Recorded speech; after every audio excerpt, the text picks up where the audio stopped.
This week on Adventist News Network, we report from a church technology conference in Hong Kong. An annual awareness dinner brings religious liberty concerns to the forefront. And an Adventist community in Guatemala inspires a healthier future for the region. These stories and more coming up.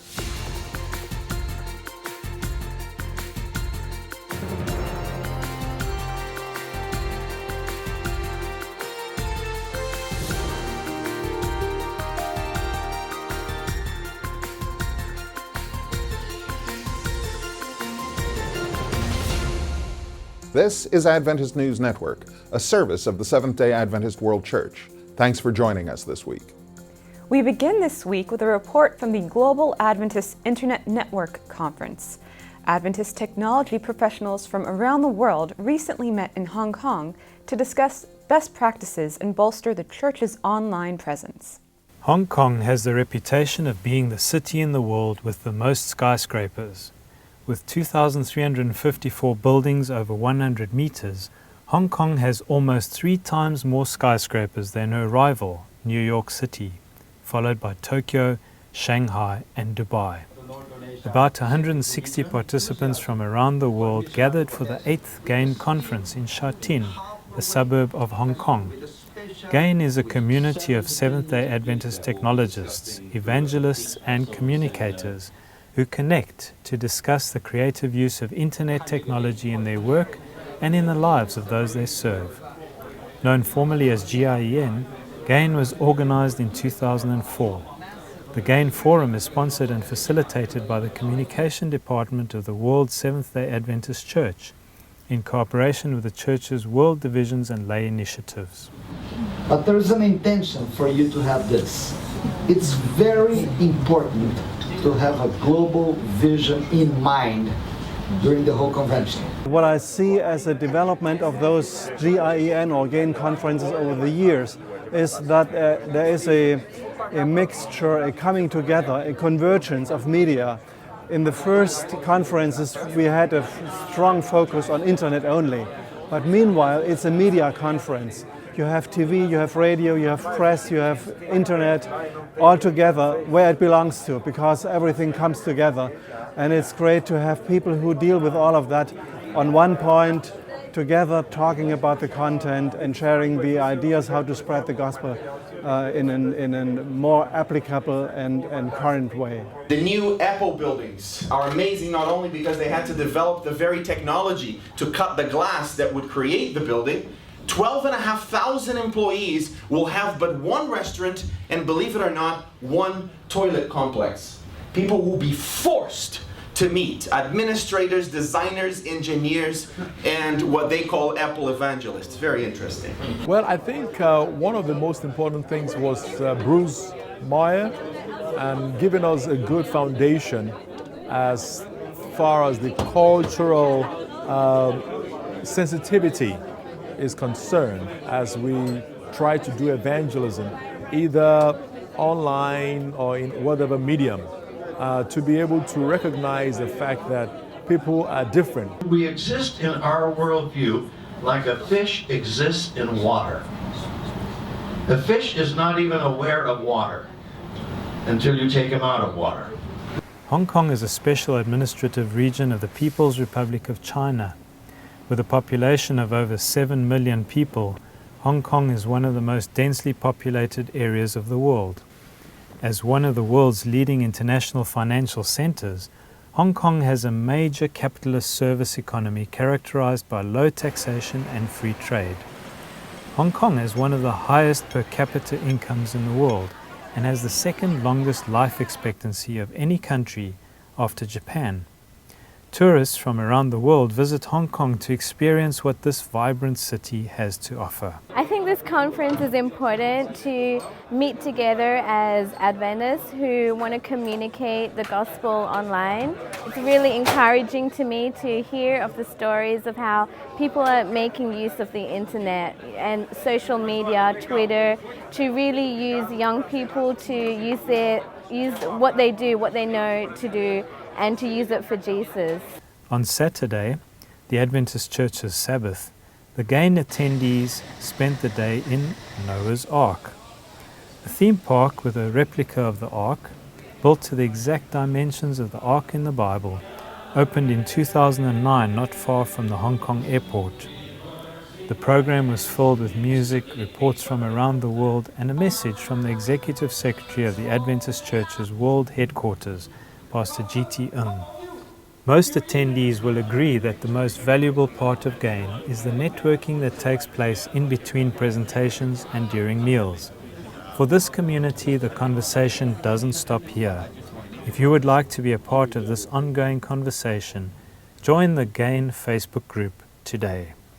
That was Andre Brink reporting from the Global Adventist Internet Network Conference in Hong Kong. GAIN will meet next year in Athens, Greece. You can learn more about the conference at gain.adventist.org.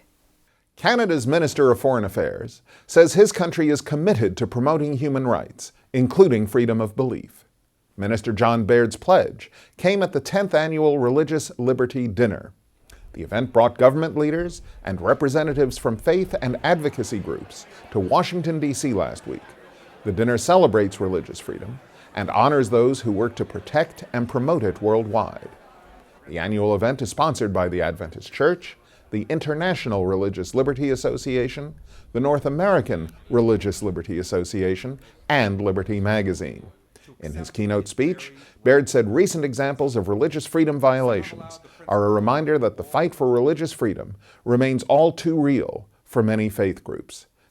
In Guatemala, the Adventist Church is working with local government and community leaders to launch the region's first joint public health initiative. The project will promote the church's health message in 8 Mayan communities in West Guatemala. The project began when community leaders approached an Adventist pastor in Pueblo Viejo. 90% of the town's residents are Adventists, and leaders said they were impressed by the low levels of violence and alcoholism there. The project will promote healthy eating habits, regular exercise, and an addiction-free lifestyle, especially among school-aged children. Adventist humanitarian officials are joining the World Health Organization to raise awareness of the dangers of tobacco use. In Cambodia, the Adventist Development and Relief Agency is working to reverse the health and economic impact of tobacco use. The agency is monitoring the enforcement of anti-tobacco laws in the Southeast Asian country. The laws ban tobacco advertising and require warning labels to appear on cigarette packs and other tobacco products. ADRA Cambodia is also overseeing a smoking cessation program called Khmer Quit Now. ADRA officials in the country are reporting that 7,000 Cambodians have successfully quit through the program. When we come back after the break, an Adventist religious liberty expert unpacks a recent report on freedom of belief.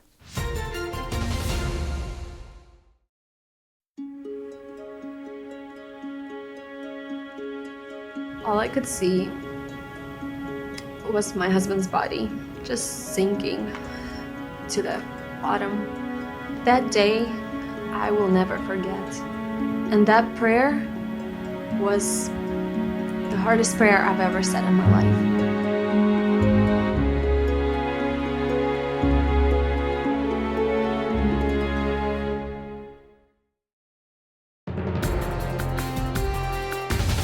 Welcome back. Religious liberty analysts recently listed North Korea as one of the world's worst offenders when it comes to protecting freedom of belief. Dwayne Leslie breaks down this annual ranking and explains its importance for Adventist religious liberty advocates. The United States agency recently added 2 new countries, Turkey and Tajikistan, to its list of the world's top religious freedom violators. This list is part of an annual report issued by the U.S. Commission on International Religious Freedom, commonly known as USCIRF, which makes recommendations to the U.S. State Department about countries that should be designated as countries of particular concern. If the State Department does, in fact, adopt this label for a particular country, it then opens up the possibility of economic sanctions. This year, USCIRF named 16 nations, including countries such as Eritrea, Iran, and North Korea, the world's worst offenders when it comes to protecting religious freedom. The report also tracked different types of religious persecution. For instance, there's repression at the hands of a government, such as what's happening in Burma, Saudi Arabia, and Iran. Or there's persecution that's carried out by religious extremists, like like the current violence against religious minorities in places such as Nigeria and Iraq. The USARF report also points to countries such as Pakistan and Egypt, where there's elements of both types of persecution, religious repression by the authorities and violence carried out by extremists. It remains to be seen just how far the State Department will implement these recommendations, but at the very least, this report is an important means of keeping religious persecution in the public eye and on the public agenda. This week, our Facebook and Twitter followers talked about the church's role in promoting health. Megan Bronner reports on this week's Adventist social media highlights. This week, the World Health Organization promoted World No Tobacco Day. The Adventist Church has long promoted healthy lifestyle choices, but recently it's gotten a little harder to differentiate our message from other leading health experts. We asked our Twitter and Facebook friends how the church could better highlight our health emphasis in the future. On Twitter, Pastor KL says, "What I find is we need to promote healthy living within the church. In 2 towns near here, the city governments are asking the Adventists to step forward and teach health, especially how to eat vegetarian and vegan. But the majority of the members are not themselves and have little desire to be." Hans Snyman says, "Go to gatherings like World Cancer Day and make use of Adventist doctors for a healthy living rally." On Facebook, Phil says, "Healthy living should begin at home, starting with young couples just married. It should be part of daily life, and children will learn as they are born and grow in such a home. Then there should be adults living healthfully who are examples to those who didn't begin life learning to live that way. Our hospital food services should be prime examples of health foods offered." Stevens says we should incorporate health talks in our church meetings and programs. Desiree says we should join forces with the hospital systems. And Mark says gospel and health go together like bread and butter. Thanks for your answers, and join us next week for another discussion on Twitter and Facebook. Could Christian stewardship help shape the economy? As Erika Pooney reports, one Adventist university is exploring the connection. Could Christian stewardship be the answer to the economic crisis in the world today? At least one Adventist institution of higher learning thinks so.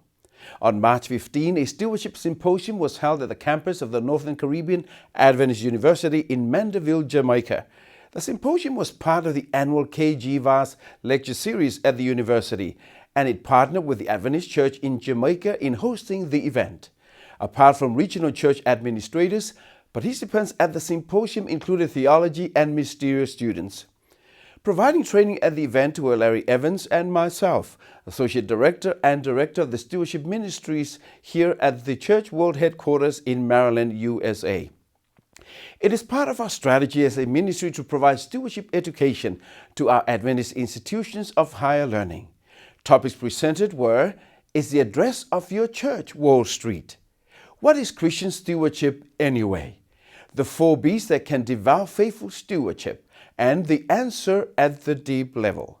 Visit www.adventiststewardship.com for more stewardship information. Still ahead on Adventist News Network, we find out about recent It Is Written events from Las Vegas to Paris. But up next, this week's Tech Corner.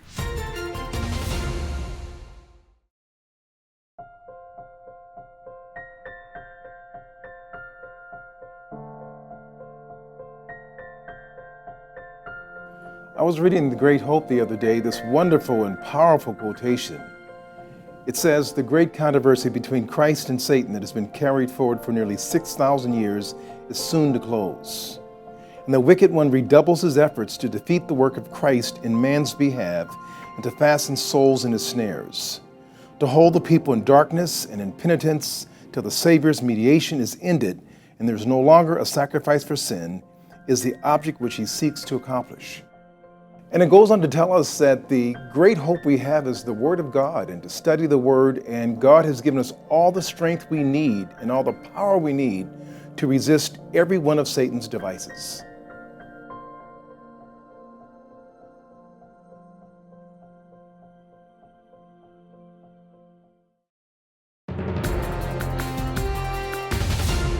Welcome back.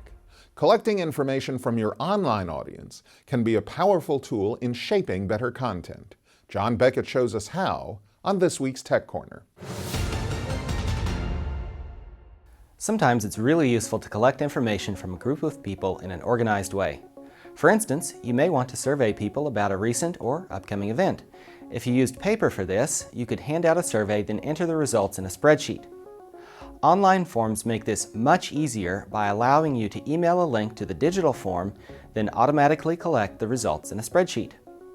If you're using NetAdventist for your website, you already have an incredibly capable form system. NetAdventist offers perhaps the easiest online form system I've seen. Just add the fields you want to include. You can define special options if you want and drag to rearrange them. Once you're done, just add it to your site's menu or link to it from another page. You can even choose to have the results automatically emailed to one or more people. All the results are saved in a database that can be downloaded as a file for use in Excel. Google Docs also has excellent form management tools. Just log into your Google Docs account and choose the form option. You can even include questions that optionally appear depending on earlier answers. For instance, you could ask, "Do you like ice cream?" If the person answers yes, additional questions could appear to discover which flavor is most popular. The results of your Google form are added to a Google Docs spreadsheet that you can share with other people. As you can see, online forms can be really handy. Hopefully, one of these options can work well to get you started. Potlucks are great places to catch up with church friends over Sabbath lunch. But as Karina Franca reports, they can also pose health risks. Potlucks are such an important part of church fellowship, but can a potluck harm you? Yes, they definitely can. There are lots of factors to consider, but many are under our control. When considering safety in potlucks, many first think of food poisoning, and that is a potential exposure, but just one of many. There are also potential injury from fires, slips, being struck by something, electrical shocks, and more. In order to avoid harm, it is important to identify the possible hazard and fix it. Ultimately, churches should establish a game plan for repairing hazardous condition. In the meantime, occupants should be warned of the hazards with signs. The kitchen is also dangerous. It is not a place for children, and utensils such as sharp knives, hot stoves, and damaged electrical cords can cause serious injuries. Last but not least, food safety is also a concern. The fruits, vegetables, and the utensils used to cut them should be washed thoroughly. It is important to maintain hot foods at or above 140 Fahrenheit, and cold foods should be stored at 40 Fahrenheit or cooler. Potlucks are a great way to gather church members and friends, but please take a few precautions to make sure they stay safe for everyone. I'm Karina Franca, and this has been a simple solution from Adventist Risk Management, providing risk management solutions to the Seventh-day Adventist Church. For this week's It Is Written feature, John Bradshaw talks about the Adventist Supporting Ministries' recent outreach events. I'm John Bradshaw for It Is Written. It's exciting to see God work. It Is Written began this year with Revelation Today in Las Vegas, Nevada, and we saw hundreds of people responding to the moving of the Holy Spirit. From Las Vegas, I went to Loma Linda, California for a 2-week series called Restoring Power, where we spent that time focusing on the great truths of righteousness by faith. Again, God worked in a great way. And from Loma Linda, we went directly to Paris, France, for a dynamic series of meetings we called Le Grand Espoir. It went from Paris all around France and around the French-speaking world. More than 80 countries participated in Le Grand Espoir. And on the final Sabbath of the meetings, 3,000 people converged on a convention center to witness almost 100 people give their lives to Jesus Christ through baptism. Wonderful and powerful things took place. Later on this year, It Is Written will be in Dayton, Ohio. Already, literally, hundreds of people receiving Bible studies, and perhaps even more exciting, hundreds of people giving Bible studies. God is doing great things. Camp meeting season now, I will be at Georgia Cumberland, Michigan, Arizona, Washington, Upper Columbia, Southern New England. For more details, please do go to our website, itiswritten.com, and you'll find at itiswritten.com more about what God is doing through the ministry of It Is Written. When we come back, this week's iShare Report. And later in the program, a chaplaincy leader remembers Adventist service members.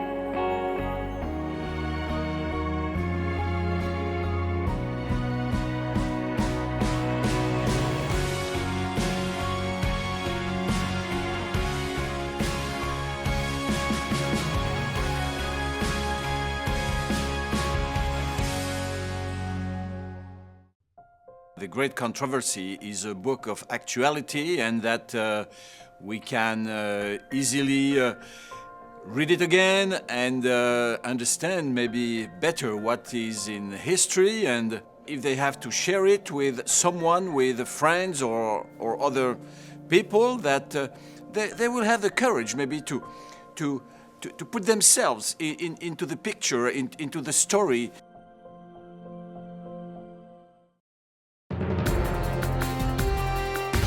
Welcome back. Let's turn to Sergio Gonzalez to find out what news you reported on this week. Welcome to iShare, where you bring us the news. This week, iShare reporter Jeanette Alasolarin sent us some photos of her mission work in Mindanao, Philippines. She recently graduated from the Northern Luzon Adventist College and left to serve in the mountain region of North Cotabato. Jeanette says she and her fellow church members in the region are praying for the funds to build their own church. Do you have a story to tell? Visit news.adventist.org/iShare to submit your photos and video. The church's education system has grown from a single Sabbath school to a global network of schools. Lisa Beardsley Hardy has more on the scope and philosophy of Adventist education today. In 1860, the new Seventh-day Adventist Church formed and took the name Seventh-day Adventist. And until 1872, the only school that it had was the Sabbath School. The Sabbath School was a place where old and young alike were inducted into present truth. In 1872, Ellen White had a vision, and the next morning she got up and proclaimed, "We need a school." And that was the beginning of Battle Creek College, today Andrews University. From that early beginning, the system has grown to a global system of 8,000 schools around the world, nearly 1.7 million students, and about 90,000 teachers. It goes all the way to the north in Finland, Toivonlinna, which I think is the northernmost at 60 degrees, and Tudorford in Norway, stretching down to Punta Arenas at the very tip of South America. That school had its first graduation this past year in 2011. 520 students study there, and they're right on the Straits of Magellan. And yes, there are penguins there. This year, the school was unable to accept any new students because everybody who had enrolled wanted to continue. Seventh-day Adventist School is more about buildings. It's about a philosophy of education. Now let's turn to David Trim for a look at Adventist history. This week, a college is established just outside the U.S. Capitol to train missionaries. Welcome to This Week in Adventist History. Some disputes are not new in our history. On May 28 in 1863, in an editorial in the Review and Herald, James White stressed, quote, that Jesus quotes Genesis as true history. On May 30 in 1880, John G. Mattison organized the first conference outside of North America, the Denmark Conference, with 7 churches and 120 believers, of whom 91 had been baptized. Mattison had been born in Denmark, but his family had emigrated to the United States, and he had been educated there, but he'd long held the desire to go as a missionary to Scandinavia, and he proved the perfect missionary to that part of the world, where he also worked in Norway. On June 1st in 1903, a missionary couple, Dr. Sheridan Lockwood and Dr. Myrtle Lockwood, opened a sanitarium in Kobe. This was the first Seventh-day Adventist institution in Japan. On June 1st in 1904, construction of a new college began in Tacoma Park, Maryland, not far from Washington, D.C. It was initially named Washington Missionary College and served solely to train foreign missionaries because church leaders recognized that special training was needed for those who would work with other cultures and in other languages. Today, that institution is Washington Adventist University. But in some ways, its spiritual descendant is the Institute of World Mission, based at the General Conference, which still gives intercultural training to missionaries before they leave their homelands. That was This Week in Adventist History. Thanks for watching Adventist News Network. Join us next week for more news from the headquarters of the Seventh-day Adventist Church. And if you haven't already, check out our app. Now you can watch ANN videos on your iPhone or Android device, as well as access all the latest news, commentaries, and photos. Our good news for this week comes from the first chapter of James, beginning with verse 5. The passage reads, "If any of you lacks wisdom, you should ask God, who gives generously to all without finding fault, and it will be given to you. But when you ask, you must believe and not doubt. That's our show for this week. Don't forget you can always visit news.adventist.org for daily news and videos. Until next time, God bless.